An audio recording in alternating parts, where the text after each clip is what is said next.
এবার কোভিড-19 আক্রান্ত হয়েছেন ব্রাজিলের ফুটবলার নেইমার জুনিয়র। যে ইনজুরির তাণ্ডব থেকে রেহাই পেতে নিজের ক্যারিয়ারের সবকিছু ছেড়ে ব্রাজিলে পাড়ি দিয়েছেন, সে ব্রাজিলেই এবার কোভিডে আক্রান্ত হলেন ব্রাজিল ফুটবলের সবচেয়ে বড় আক্ষেপ নেইমার। ফুটবল ইতিহাসের এক অপূর্ণ প্রতিভার নাম নেইমার জুনিয়র। একসময় যাকে মেসি রোনালদোর পরবর্তী সিংহাসনের দাবিদার হিসেবে ভাবা হতো, সেই নেইমার আজ বারবার ইনজুরি আর দুর্ভাগ্যের শিকার হয়ে কেবলই হারিয়ে যাচ্ছেন স্মৃতির পাতায়। সৌদি ক্লাব আল হিলাল থেকে পেশাদারিত্বের ফুটবলকে বিদায় জানিয়ে নিজের শৈশবের ক্লাব সান্তোসে ফিরে এসে কিছুটা স্বস্তি খুঁজতে চেয়েছিলেন এই ব্রাজিলিয়ান তারকা, কিন্তু সেখানেও থেমে থাকলো না তার দুর্ভাগ্য। শনিবার সান্তোস ক্লাবের বিবৃতিতে জানানো হয়েছে, কোভিড-19 আক্রান্ত হয়েছেন নেইমার।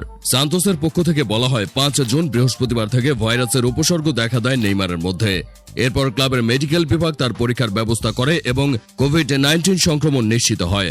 বর্তমানে তিনি বাড়িতে বিশ্রামে আছেন এবং উপসর্গ ভিত্তিক চিকিৎসা নিচ্ছেন। নেইমারের জীবনটা এমন হয়ে দাঁড়িয়েছে যেন ইনজুরি আর অসুস্থতার কোনো না কোনো খবর থাকবেই। সেই ছোটবেলা থেকে ব্রাজিলিয়ান ফুটবলের স্বর্ণছাপ ভবিষ্যৎ ছিলেন নেইমার।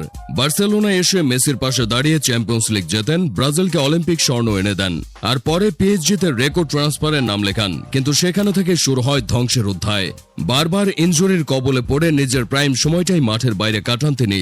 2022 বিশ্বকাপে তার প্রতিটি ম্যাচই যেন ছিল শেষ চেষ্টা।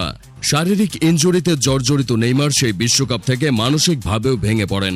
এরপর সৌদিতে পাড়ি দিলেও মাঠে ফেরার সুযোগ মেলেনি খুব একটা। আল হিলালের হয়ে 2 মৌসুমে তার ম্যাচ সংখ্যা 2 অঙ্কে পৌঁছায়নি। প্রায় পুরো সময়টাই কেটেছে হাসপাতালে কিংবা পুনর্বাসনে। শেষ পর্যন্ত জীবনের সুখ ফিরে পেতে সবকিছু ছেড়ে ফিরে আসেন সান্তোসে, যেখান থেকে তার পথ চলা শুরু হয়েছিল। হয়তো ভেবেছিলেন এখানেই কিছুটা শান্তি মিলবে, ছেলেবেলার মাঠে দাঁড়িয়ে আবার নতুন করে শ্বাস নেওয়া যাবে, চেনা ঘাসগুলো তার পায়ের ছোঁয়ায় আবার তরতাজা হয়ে উঠবে। কিন্তু দুর্ভাগ্য যেন পিছু ছাড়ছেই না। ইনজুরি থেকে পুরোপুরি সেরে ওঠার আগেই এখন আবার আক্রান্ত হলেন কোভিড-19-এ।